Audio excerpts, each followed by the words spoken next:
안녕하세요. 운영체제 두 번째 영상 되겠습니다. 운영체제는 하드웨어 자원을 효율적으로 관리한다고 그랬잖아요. 그러면 운영체제가 관리하는 게 뭐냐라고 하는 거죠. 특히 어떤 표현을 썼냐면 자원이라고 하는 표현을 썼습니다.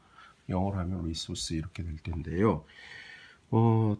여러 가지가 있죠. 가장 중요한 건 뭘까요? 기억하실지 모르겠습니다. 자, 인풋 장치가 있어요. 결국은 아웃풋 장치로 나오게 되고요. 그 다음에 인풋 장치를 통해서 들어온 데이터는 어디인가 들어간다 그랬죠. 그리고 아웃풋 장치로 나간다 그랬어요.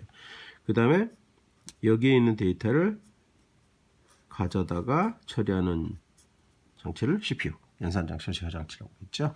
가운데 있는 건 뭐죠? 메모리잖아요. 그래서 결국 운영체제는 이러한, 여기는 지금 교수님이 네 가지로 표현했습니다. 실제는 크게 해서 5대 장치라고 얘기하죠.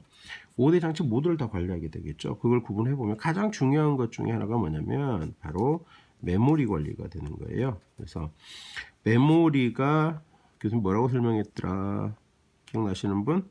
네, 작업 공간이라 그랬잖아요. CPU가 두뇌가 활동하기 위한 작업 공간이 돼요. 그래서 이거를 어떻게 쓸 거냐, 메모리 어느 부분에 어떤 프로그램들을 가져다 놓을 거고 또 어떤 프로그램들을 지울 거냐 하는 것들을 해야 되잖아요. 그래서 이게 굉장히 중요한 문제가 됩니다. 그래서 메모리 관리하게 되고요. 그 다음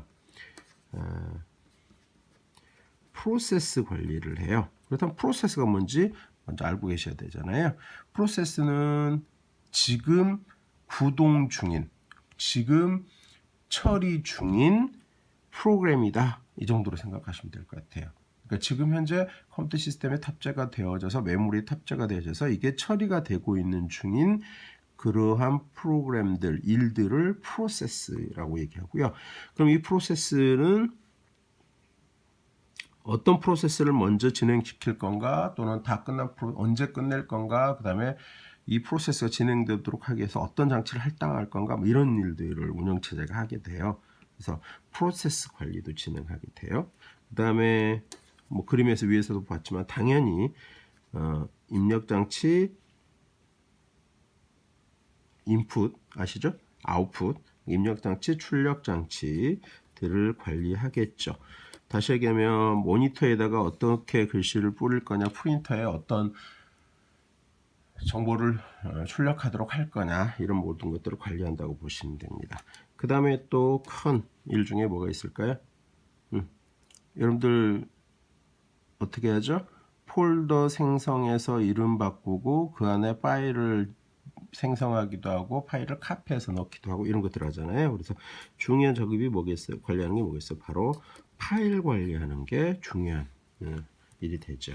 그래서 운영체제는 이러한 것들을 관리를 하게 됩니다. 뭐 그 밖에 여러 가지가 있겠지만 여러분들이 생각할 수 있는 상태에서, 그러니까 이 그림에서 당연히 하드웨어적인 분들 다 관리될 거고, 그 다음에 그 안에서 작동되는 정보 처리, 데이터의 기본적인 사항들을 관리하는 게 바로 운영체제가 하게 되죠. 이 밖에도 더 많은 일들을 하고 있어요. 운영체제는 계속 커지고 있어서요.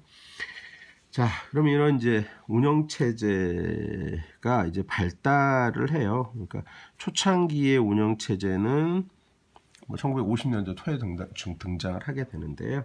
그 이후에 이제 이 운영체제 여러 가지 기능들이 탑재되게 됩니다. 그래서 거기에 해당하는 용어들을 알아야 되는데요. 전부 뭐 이걸 뭐 굳이 얘기하면 뭐 운영체제 분류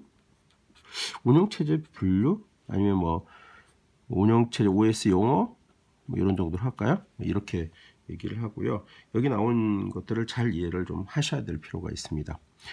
전부 원어로 써보도록 하겠습니다. 스펠링 조금씩 틀리더라도 찾아서 이해해 주세요. 배치 프로세싱이라는 말이 나와요. 배치 뭐야? 우리말로는 일괄, 보통 이렇게 표현 하거든요. 일괄 처리 무슨 뜻이에요? 그러니까 데이터를 모아요. 이건 뭐 온라인일 수도 있고 오프라인일 수도 있습니다. 보통 옛날에는 교통학교 다닐 때는 뭐 오프라인만 배치 프로세싱처럼 얘기했는데 그렇진 않아요. 데이터를 온라인상에서 모아도 되고요. 아니면 각각의 현장에서 데이터들을 수집한 다음에 그것들을 모아올 수도 있어요. 어떤 방법이 상관은 없어요. 근데 중요한 거는 처리를 하는 걸 데이터를 모아서 일정 기간 동안 모아서, 그러니까 이게 중요하죠. 하루가 될 수도 있고요. 한 달이 될 수도 있어요. 일정 기간 모은 다음에 이 시점에서 처리를 하는 거죠. 자, 그래서 이렇게 처리하는 방식을 일괄 처리라고 합니다. 대표적으로 어떤 게 있을까요? 하루하루 뭐 처리가 되는 것도 있죠. 가장 쉽게 우리 월급 계산이라고 생각하시면 되겠죠. 월급 계산은 어때요? 그 근태 관리하고 그 사람이 뭐 어떤 일들을 해서 어떤 그 뭐라고 하죠? 상여금 뭐 이런 걸 줘야 되나 이렇게 해서 한꺼번에 월급 주기 전에 계산을 하면 되는 거잖아요. 대표적인 월급 계산이 배치 프로세싱 되겠습니다. 자, 그 다음에 이제 또 어떤 개념이 등장을 하냐면요. 타임 쉐어링이라는 개념이 등장을 해요. 타임 쉐어링 프로세싱입니다. 타임 쉐어링이라고 얘기할게요. 어떻게 하는 거예요? 이거를 우리말로는요. 시간을 분할했어요. 그래서 짜겠다는 뜻입니다. 다시 얘기해서 은행 통장 정리를 한번 생각해 볼 수 있어요. 예를 들어서 세 사람이서요. 자기 은행 통장, 자기 개인 통장들 통장 정리를 은행 시스템에 의뢰를 했어요. 근데 은행에 있는 컴퓨터 시스템은 이 세 사람의 걸 받아서 자, 먼저 들어온 사람 거 처리해주고 이 사람 거 처리하고 이 사람 거 처리하고 뭐 이렇게 해줄 수도 있어요. 근데 이 사람들이 각각 예를 들어서 통장 정리가 너무 밀려서요. 200건, 이 사람은 뭐 300건, 이 사람은 뭐 250건 이렇게 있다고 가정을 한번 해보죠. 그럼 이 사람 거 다 찍어주고 한다면 뒤에 기다리는 사람 너무 힘들겠죠. 그래서 어떻게 하는 거예요? 이 컴퓨터를 처음에 이 사람에게 10초간 10초 너무 긴가요? 3초만 할까요? 3초간만 처리를 하도록 하는 거예요. 그럼 예를 들어서 한 10건쯤 찍어주는 거예요. 그 다음에 넘어가서 B에게 또 3초를 할애해서요. 또 10건쯤 찍어주고 그 다음에 10건 찍고 이렇게 해서 시간을 쪼개서요. 시간을 그야말로 쪼개서 분할해서 얘네들이 하나하나 처리하도록 하는 거예요. 그러면 끝나고 다시 돌아가서 이 사람 것도 10건 찍어주고 이 사람 거 10건 찍어주고 10건 찍고 이렇게 하니까 이 세 사람 모두 내 일이 처리되고 있구나 이렇게 느낄 거 아니에요. 그렇죠? 이런 개념이 시그널 시스템이고요. 지금 컴퓨터 시스템들은 다 그렇게 되고 있다라고 생각하시면 될 것 같아요. 자, 그 다음에 또 다른 용어로 보셔야 되는 게 멀티 프로그래밍이라고 하는 게 있어요. 여러분들 지금 쓰는 시스템들 다 이렇게 멀티 프로그램 되고 있습니다. 우리는 이제 보통 이런 걸 얘기할 때 뭐라고 얘기하냐면 한 개의 CPU로 이렇게 얘기하거든요. 근데 이거는 기억해 두실 필요 있어요. 한 개의 CPU가 여러 개의 프로그램을 돌리는 거, 수행하는 거, 프로그램을 돌리는 거를 의미한다라고 얘기하는데 요즘은 이건 좀 다르게 생각하셔야 돼요. 이 한 개를 꼭 한 개라고 생각하실 수는 없어요. 실제로는요. 그래서 하지만 정의는 이런 식으로 한다. 그래서 여러분들이 쓰고 있는 거 생각해 보시면요.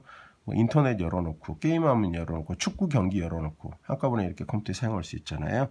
그런 걸 멀티 프로그래밍이라고 생각하시면 되겠습니다. 자, 그 다음 다른 용어로요. 멀티 프로세싱이라는 단어가 나와요. 멀티 프로세싱은요. 한 개의 CPU가 아니라 CPU가 2개 이상이라는 거죠. CPU가.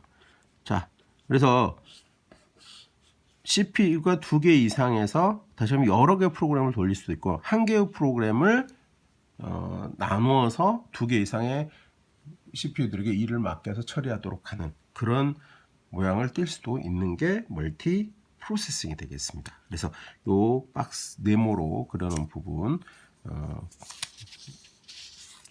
주의해서 알아두시는 게 좋을 것 같습니다.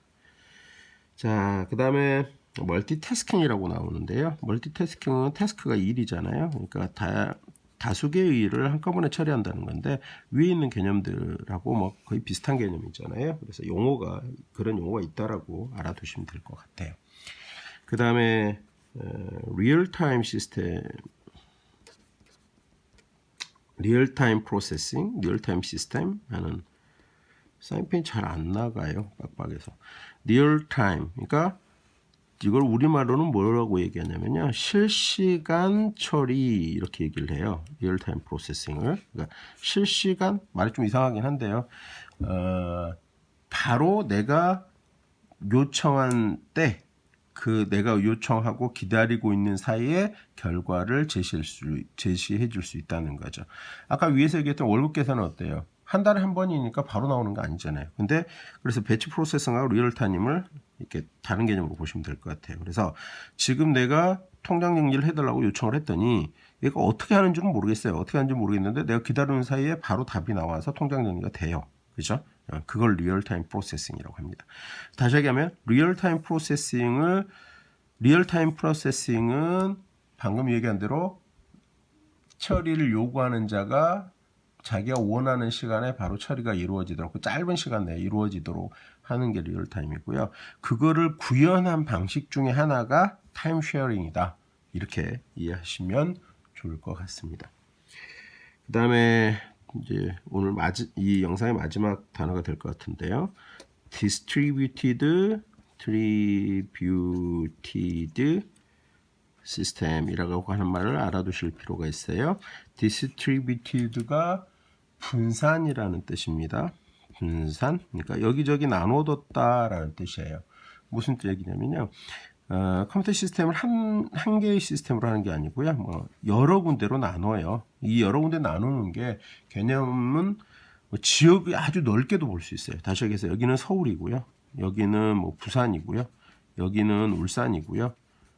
여기는 광주고요. 뭐 이런 식으로 시스템을 널리 떨어뜨려 놓을 수도 있고요. 아니면 울산 안에 몇 군데로 나눌 수도 있어요. 그래서 이렇게 시스템을 분산해 놓고 각각에게 일들을 나눠주는 방식으로 처리하는 걸 분산 처리 시스템이라고 합니다.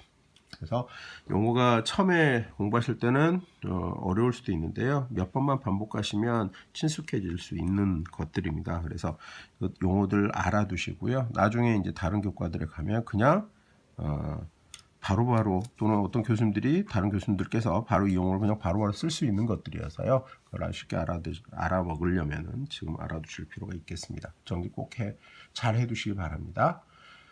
여기서 마치겠습니다. 수고들 하셨습니다.